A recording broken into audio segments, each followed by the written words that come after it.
Bonjour, docteur Mathias Wargon. Bonjour. Merci de venir jusqu'à nous. Vous êtes urgentiste, directeur des urgences de l'hôpital de La Fontaine à Saint-Denis, en région parisienne. Les alertes sur l'état des services d'urgence en France sont constantes. Près de 20% de ces services obligés de limiter leurs activités, de filtrer des patients, de fermer parfois dans certaines situations. Et des professionnels de santé annoncent un été difficile. On parle de mort qu'il pourrait y avoir. On va en parler avec vous. Docteur Wargon, comment éviter le pire? Quel est le remède pour l'hôpital en France? Alors, le remède pour l'hôpital, en fait, c'est le remède du système de santé. Les urgences, ça n'est que le symptôme. Depuis des années, en fait, les urgences prennent sur elles tout ce qui ne marche pas dans le système de santé. C'est-à-dire, avant l'hôpital, la désertification médicale, le manque de médecins traitants. Et puis après, c'est-à-dire les manques de lits dans l'hôpital, qui n'est pas forcément un manque de lits dans l'hôpital, mais parfois un manque de pouvoir sortir les patients des lits de l'hôpital. Et tout ça, ça se retrouve aux urgences avec un mouvement qui avait commencé avant le Covid, et puis le Covid avec cet immense mouvement des gens qui quittent leur travail. Et tout ça, un système déjà très très fragile, finit par souffrir et par s'effondrer. Quelle réaction, avant qu'on continue, à ce train de mesures annoncé cette semaine par la ministre de la Santé, Brigitte Bourguignon? On rappelle, les heures supplémentaires payées double, des élèves infirmiers et aides-soignants qui, n'ayant pas achevé leur formation, peuvent commencer à travailler sensiblement. Ayant achevé leur formation, mais n'étant pas diplômés. Exactement, exactement. Bon, les soignants retraités volontaires qui peuvent être appelés. Alors, comment est-ce que vous réagissez à tout cela? Là, c'est pas le Covid, hein. Or, c'est des mesures du Covid. Alors, le doublement des heures sup, il y avait aussi une augmentation du temps additionnel des médecins. En fait, c'est des mesures qui, dans beaucoup d'hôpitaux, dans beaucoup de régions, sont déjà en cours. Parce que ce n'est pas pour l'été prochain, ça fait déjà 2 mois que ça ne marche pas. Le retour des soignants retraités, pourquoi pas, mais ça fait un peu... c'est pas exactement la même chose que le Covid. Il n'y a pas une mobilisation nationale pour une épidémie. Puis c'est juillet-août, les gens vont partir en vacances. Et probablement que les élèves infirmières vont aussi partir en vacances. Donc ça fait un peu quoi? Ça fait un peu roustine? Ça fait mesures d'urgence, d'exception, dont certaines sont déjà en cours. Alors, vous étiez à ce congrès des urgentistes quand Mme Bourguignon a fait ses annonces. Elle a fait ses annonces avant même les conclusions de cette mission flash commandée par Emmanuel Macron. Qu'est-ce que vous en attendez? La mission flash, j'en attends d'abord des solutions pour cet été. Alors, on ne nous promet pas un énième rapport, mais des solutions. Il se trouve que François Braun, c'est le président de SAMU Urgences de France, un de nos 2 syndicats et que je le connais très bien, donc moi j'ai confiance en lui, mais je suis très dubitatif.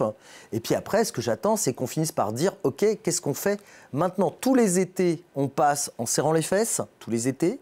Chaque été, c'est pire que le précédent. Alors on passe parce que finalement le système et les personnels sont très résilients, mais il y a un moment, on ne passera plus. Alors je ne sais pas si c'est cet été, si ça sera l'été prochain, mais il y a un moment, ça ne passera plus si on ne met pas à plat la problématique et regardez ce qu'on fait, regardez à quoi servent les urgences, regardez qu'est-ce qu'on fait en médecine de ville et comment on s'organise différemment. La médecine de ville, on va en parler, mais avant cela, l'été qui s'annonce. Quand on dit que l'été risque d'être difficile, pour qu'on se configure bien la situation, à quoi est-ce qu'il faut penser? Alors, ce qui se passe, et ce qui se passe déjà actuellement, c'est qu'il y a des services d'urgence qui ferment, alors pas de façon continue, mais qui ferment la nuit, qui ferment certains jours, parce qu'ils n'ont pas assez ni de médecins, ça on connaissait déjà les étés précédents, ni de soignants, c'est-à-dire des infirmières, des aides-soignants. Là, il n'y en a plus. Donc on ne pourra pas ouvrir ces services d'urgence. Le risque, c'est qu'il y ait une partie de ce volume-là qui se repose sur d'autres services d'urgence, et donc avec une surcharge, et donc qu'on ait quelque chose en cascade, en fait, en boule de neige. Et puis le risque aussi, c'est que dans des urgences surchargées, même si la ministre n'aime pas qu'on le dise, il y a un risque. Le risque, je ne sais pas si c'est des morts, mais en tout cas, une prise en charge qui est dégradée.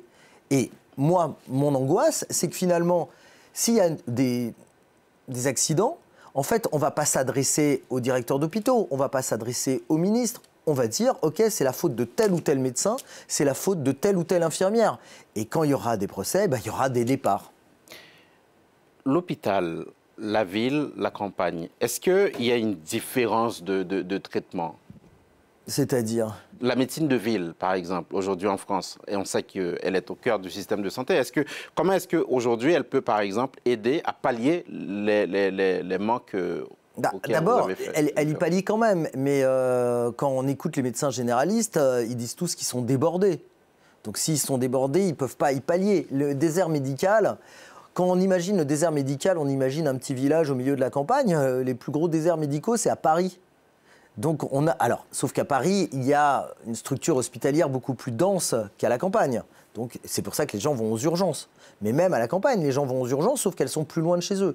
Après, il y a le fantasme de pouvoir avoir tout à côté de chez soi. C'est pas possible. On ne peut pas avoir l'équivalent d'un CHU parisien, et moi je ne suis pas en CHU, mais dans n'importe quel endroit. Ça, c'est juste pas possible. Mais il faut des relais, et peut-être qu'une des solutions passe aussi par les infirmières et par les kinés. Nous, on a proposé qu'il y ait des infirmières de pratique avancée. Ça permet aussi aux gens d'évoluer dans leur travail. C'est pas juste pour pallier au manque, c'est pour pouvoir évoluer dans son travail. Or, de pratique avancée concrètement, ça veut dire quoi? Comme dans d'autres régions, il y a ce qu'on appelle les nurse practitioners, c'est-à-dire qu'elles peuvent faire des actes, faire des diagnostics en autonomie, et pouvoir gérer des patients à la place des médecins traitants. Puis il y a la téléconsultation. Alors la téléconsultation, c'est pas fantastique pour tout, mais pour un suivi de patients, c'est très bien. Pour les EHPAD, ça pourrait être très bien aussi. Dans cette affaire, est-ce qu'il y a une différence entre le public et le privé? Il y a probablement une différence entre le public et le privé. Alors d'abord, les urgences du public, c'est l'immense majorité des urgences en France. On a beaucoup de public, un peu de privé et encore moins ce qu'on appelle les ESPIC, les établissements de... En fait, c'est des établissements privés mais qui font du public. On en connaît à Paris, comme Saint-Joseph par exemple, qui est un des plus connus en France. Et donc, ces établissements, c'est essentiellement le public qui fait ça. Le privé, les médecins sont payés à la tâche.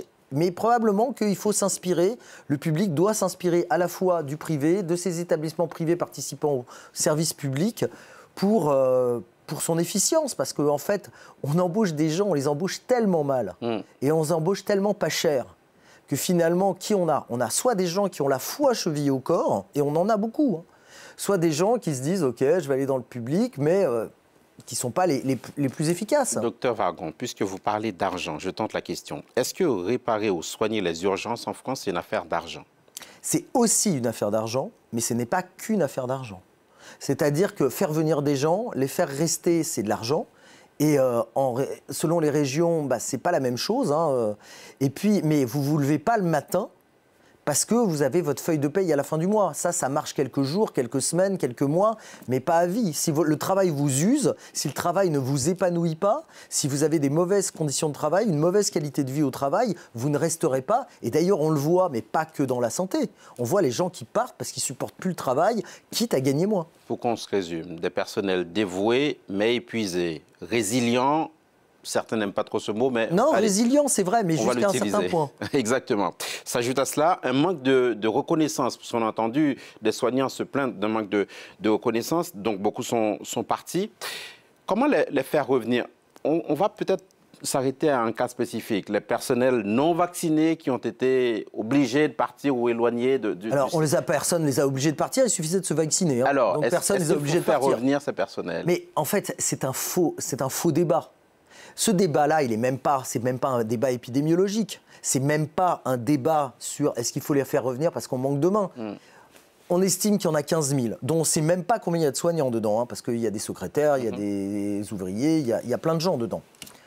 15 000, si on compte les hôpitaux, les cliniques, les services les soins de suite et de réadaptation, on doit être dans les 6 000 établissements à peu près.